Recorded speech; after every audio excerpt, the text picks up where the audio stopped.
Hey guys, welcome back to Clownfish TV. This is Neon. I am here with Geeky Sparkles. Hello. And now we have more details on just what exactly the WGA and the studios are agreeing to. Apparently, this strike is over. Now they've got the actors strike and now the video game strike possibly impending, incoming, that they have to deal with.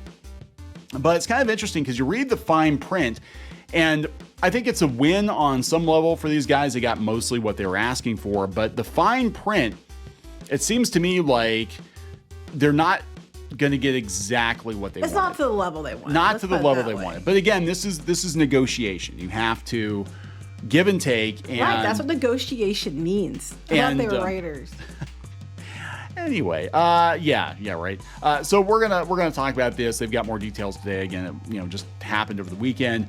Now, the writers' room was the biggest sticking point in this whole thing, and that's the only thing I disagreed with them on. That was pretty much it. I'm like, hey, if you're getting more views on the platform and they're making more money, and your show is making them more money, you probably should get more money. 100%. That sounds fair, right? That sounds fair. But the writers' room was a huge deal because they wanted a minimum number of writers. They are getting them, but they're not getting as many as they wanted. And But I think a lot of people are just glossing over that. I think a lot of people are just happy this is over and they can get back to work. Meanwhile, we've got a lot of people that were dogpiled during this whole thing that were called scabs and harassed, and I don't think there's going to be any apologies. There never are. There never are. It's collateral damage. You got to break a few eggs to make an omelet, right? And so we'll talk about this. I actually believe a lot of people are going to go FICOR after this because they're going to be like, screw this. I don't want to be under the wheels of the bus again next time, because this is only a 3-year deal, right? Yeah. And it's going to come up again. Well, it usually is. So let's talk about this.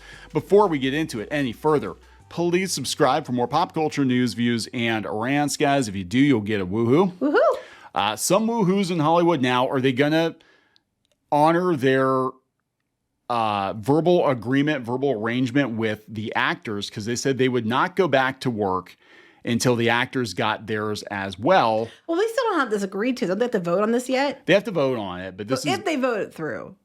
Right. So, coming from the Hollywood Reporter, Writers Guild reveals details of tentative deal with studios on AI, data transparency, mini rooms, and more. This is a provisional agreement, still subject to member ratification. I think the way it's going, though, I think most people are going to take it. So here are some of the points, right? They said the highly anticipated pact includes provisions that enshrine a second step for screenwriter deals, higher form residuals, and annual minimum pay increases of 5%, 4%, 3.5% over the course of the contract. I think that's basically what they were doing before. They had before. Yeah, so we talked about that kind of thing before. Yeah, when it comes to AI technology, the union secured protections against AI pending or rewriting original material under the NBA or being used as source material to adapt. See what's going on with George R.R. Martin right now, that him and some other writers, because they're training the AI to replace them, right? So it's not going to take your stuff. But in this case, they're the actual authors of the books to begin with. Right. So yeah. They cannot be required to use it, and companies must disclose it if they're giving writers any AI-generated material during the writing process. I think that's fair. I think that's fair, because you should be forced. I mean, if you are vehemently against it, I mean, I personally don't think it's going anywhere. Well, if you're vehemently against it, you shouldn't, and they're using it, that's not a project you should be working on. No, they need to disclose that and just be like, hey, this isn't vegan.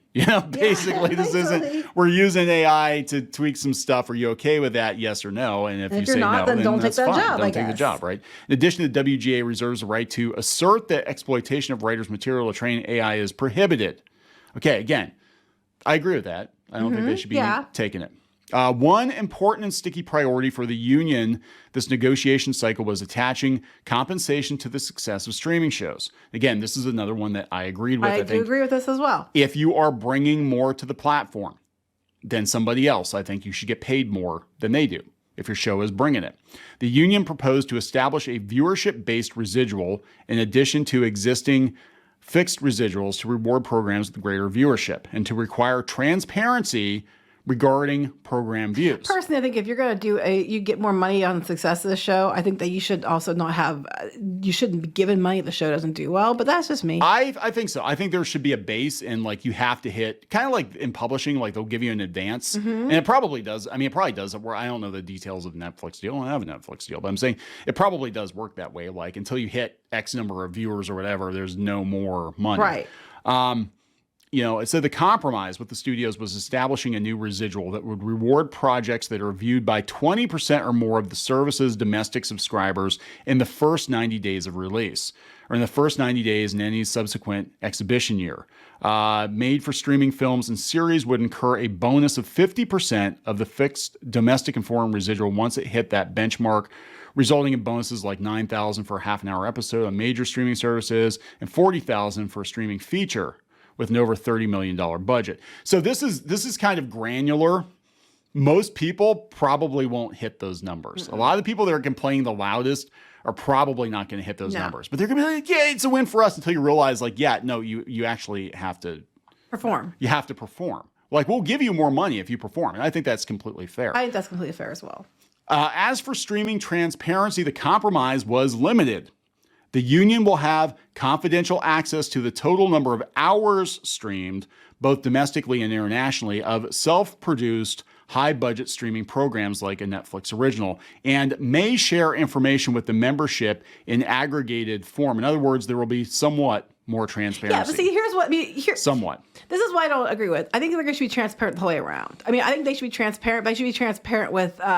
the viewership and stuff, and they don't, because then they can't lie to the investors. So, No, that's exactly what this is about. It's not even like the writers and the actors are like they're screwing us over. I'm like, no, they're screwing their investors over. Linear TV, they have ways to know the numbers, and they're actually, tracked, and they're more transparent. I think that streaming should be just as transparent, but they won't do that, because then if something doesn't do well, they can't make the articles, lying about, like, take my word for it, it was the #1 most watched whatever on our platform. Right. Because then it could impact their stocks, and they won't do that. Yeah, and they're also, they know that people talk, and they're going to leak data. They're going to go and say, hey, I would recommend that, though, if you want to make sure you get your if you, in terms of minimum room size, okay, this is the big one. This is the one that was really sticky, and this is the one that I actually sided with the studios on to some degree, because I'm like, you can't put 12 or 15 people on an 8-episode show and pay them what you're going to pay them. You're going to go broke. In terms of minimum room size, the Guild may ask for a minimum of staff of 6 writers and 1 additional scribe for every 2 episodes after that, with a maximum of 12 in the room for pre-series order scripted programs. Is this where they talk about we talk about our hopes and dreams and our personal struggles during our writers' room when we're paid to be there? Yeah, right. Yeah, so then we go on Slack, and then we just talk about our problem. That was like the writer on... it's my therapy session. The X-Men comic, one of the writers on the X-Men comic book was talking about the Marvel Slack and how that was like her therapy session. She'd go in and like talk with all the Marvel people. I'm like, you're supposed to be writing. You're supposed to be working. What are you doing?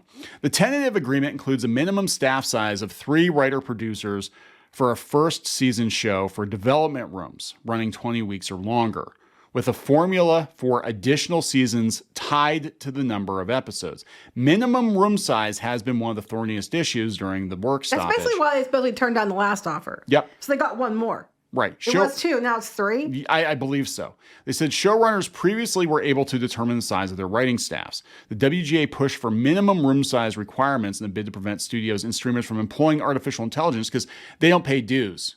The chatbots. Basically, yes. The chatbots don't pay dues. In a bid to save costs on scribes. Other gains include span, the length of time writers will be employed, with development rooms now guarantee at least 10 consecutive. That's what it was before. Wasn't that the other offer? I think so, yeah. 10 weeks. Post greenlight rooms securing 20 weeks or the duration of the room. These terms will apply to seasons where the first episode is written after December 1st, 2023. So, okay, wait. So they did all this and stalled out for like another month. And they got like 1 more person. If I'm reading this correctly, it sounds like they got... Now, there were some other people who broke it down and said that basically the number of writers that you're going to be allowed depends on how successful the show is or how many episodes they get But yeah, you're not Well, going to. if you have a lot of episodes, you might need more people to kind of divvy up some of the writing duties. But Yeah, they want a minimum staff of 6 writers for pre-series order scripted programs, and they're saying 3. I think if I'm reading that correctly, I don't know. 3 writer That's what it producers sounds like. for first season. So I don't think this is quite the win they're thinking it is. I mean, I could be wrong, but it sounds to me like.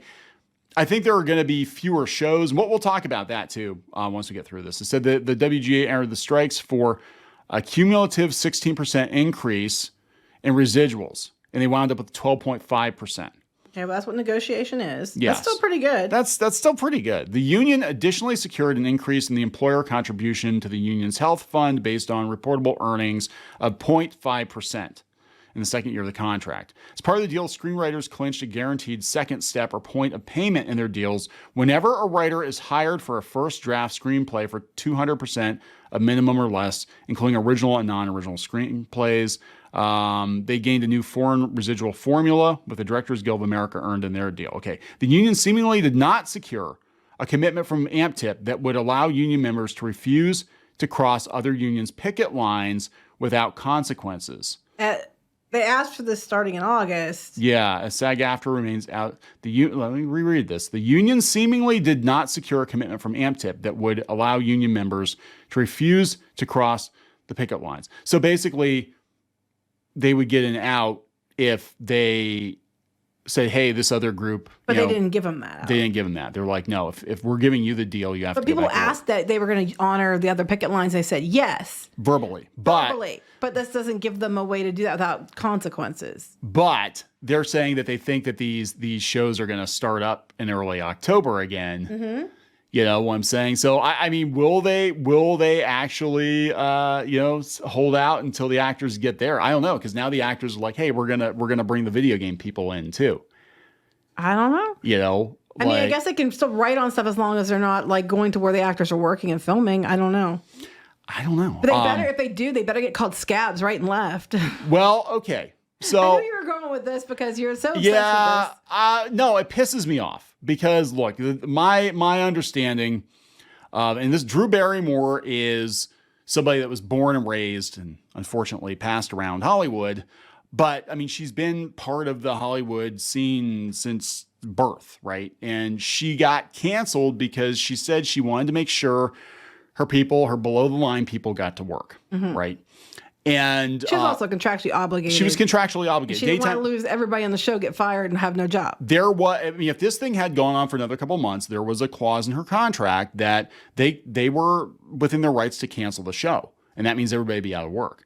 So she's like, well, we're coming back. We're not using the writers. Same with Bill Maher. I mean, Bill Maher is old enough. He doesn't give a shit, right? But every comment on the Drew Barrymore show now is like, scab, still scab, and you suck. Anyone you book from here on out still sucks. So Drew Barrymore has gone from being like the darling of Hollywood to a scab who now, if you appear on the Drew Barrymore show, they're going to harass you. They're going to harass you. Them and their 20 old accounts. And their 20 old accounts. They're George Clooney, right? You go down here, boo.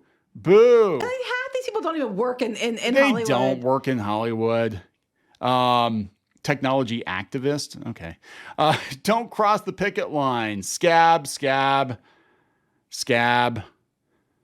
Most of them aren't even probably real counts. Let's be honest. So out of touch with the working class is the anime avatar. So out of touch with the working class. Yeah. I used to love this show. In the United States think it's so great that you guys get $11,000 a week and think it's totally fair. Yeah. Oh my God. So, look, we get these people too. They come in and they're, and Disney stock went down, by the way. Disney stock went down after they announced that they reached a deal because I think the shareholders are looking at this like, oh, this is going to cost more, isn't it? All your stuff is going to cost more. Probably. But no, we get people like this too. Like, I used to be such a big fan of Kaneen and Geeky Dirkles, and now they've just let me down hard. You know? You shouldn't let people down. We let people down hard all the time. I mean, why should they be any different? Yeah, right. You know? I let people down every day. I'm like, get in line. I mean, seriously, God. Anyway, so it just dropped again, 79.54. It's been teetering below 80 today. Yeah, I think that the strike actually scaring Wall That's Street. one of many reasons. One of Disney is many. I in mean, they're trouble. all down. Amazon's down. Netflix is down. Yeah, the stock market right now is a mess. But now here's the thing. There was another article on Variety. I'm not going to pull it up, but they were talking about how even if they go back to work next week, hypothetically speaking, given how long it takes to produce these shows, you're not going to really see any new stuff next year. Well, you probably would, but it wouldn't be for a while. Like a while. Because some of the things were in production now, but 5 months. So you're talking, if it puts it back 5 months, we'll say 6 for argument's sake. You're talking like, April or so of next year till you maybe even start seeing the stuff they're working on before they went on strike, not counting new things or things that were, Yeah. that they haven't even started yet. Yeah. Oh, that would wait, but that's only if they get the actors back. I mean, so that might be depending how long the actor strike goes, because that's for writing. If the actors can't work, even if they're in the middle of production, 5 months from now, it's going to be whatever they get the actors back. So if it takes another 2 months for that, it could be middle of the year or something. Yeah. Or later. So yeah, that's true probably, but I don't think it's the whole year. No, but they were actually, this is Variety. They were actually telling people to skip out on subscribing to streaming services next year because they're like, there's not going to be a lot of new stuff. Yeah, but if you do that, then these places aren't going to have the money, and there's definitely Yes. not going to be anything. They'll cancel more. Yes. So I look, this is my own personal opinion. This is what I think is going to happen. I think this is going to actually not work out the way that a lot of people were hoping. I think, yes, the people that are left are going to get paid more. There will be fewer shows greenlit because they're going to cost more. This also gives the studios a chance to be like, you know what? We don't have to greenlight an anti-racist baby cartoon because it's not going to do well. Actually, I think it's going to hurt animation more than it's going to hurt a lot of stuff because of the expense. And then they have to deal with the Animation Guild and all that stuff too.